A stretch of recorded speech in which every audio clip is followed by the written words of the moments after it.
you're in South Africa for the Earthshot Awards. Prince William is due to arrive tomorrow, I understand. What can we look forward to?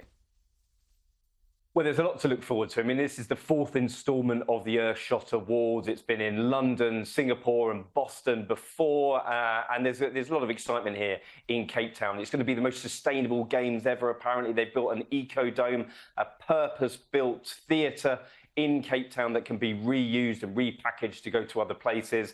Prince William has been talking about the urgency, not only of the climate emergency, but also the willingness of Gen Z to get involved. These are the people, of course, the generation that are going to be most affected by climate change. And interestingly, he said that it was great to be back in Africa. He arrives in just a few hours. And of course, Africa was a place of comfort for him, he said.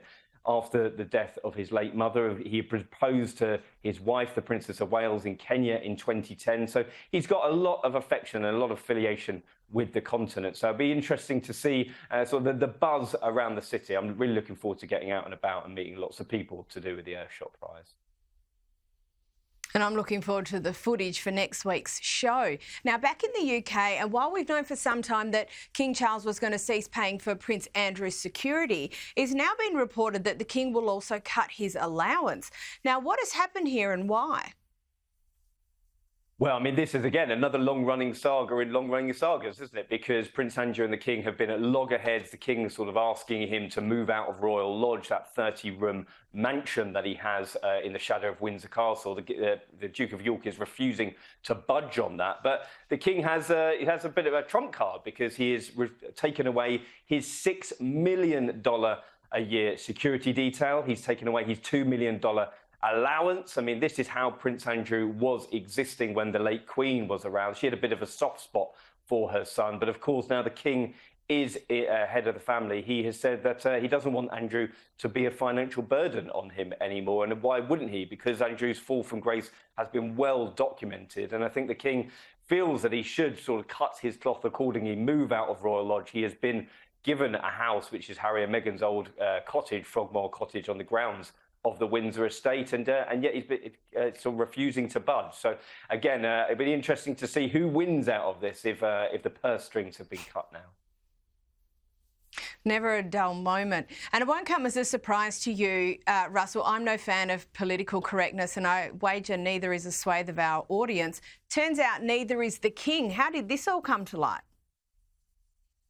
Well, again, I mean, this is the issue for members of the royal family when they are involved in correspondence, and we've seen that yet again with the King. In 1998, he wrote a series of letters to a friend that had just gone up for auction, and he wrote about the Greek Orthodox Church. He said that they were the only ones that had yet been uncorrupted by loathsome political correctness. And of course, he is head of the Church of England. So this is called quite a stir. I don't think he'd be saying those sorts of things nowadays. But of course, when these letters come to pass at auction, sometimes it can be rather embarrassing for the royal family. And I think that this has sort of befallen the King yet again on this occasion. And now to the late Queen and her relationship with Paddington Bear, which was always so special. And apparently it's not over. Well, no, and this is great news, I think, because we all remember the cameo appearance of the late Queen during her coronation. I mean, that was absolutely sent the crowds wild outside Buckingham Palace when I was there, and it was premiered, and everybody watching it around the country and around the world will remember that really loving scene. And the new Paddington Bear film, Paddington 3, Paddington in Peru, is going to feature that. And it's great that the Palace have sort of given the go-ahead for this because, you know, it is part of the late Queen's legacy, I think. A lot of people really got behind it. A lot of people really enjoyed that moment. So it's great to see that it's going to be in this new film, which is out in November as well.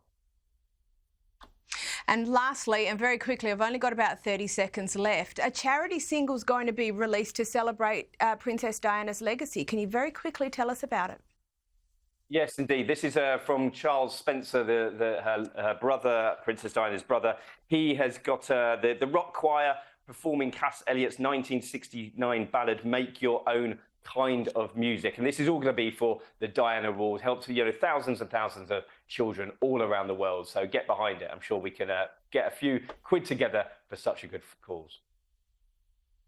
Divine idea. Russell Myers, thank you so much for joining us.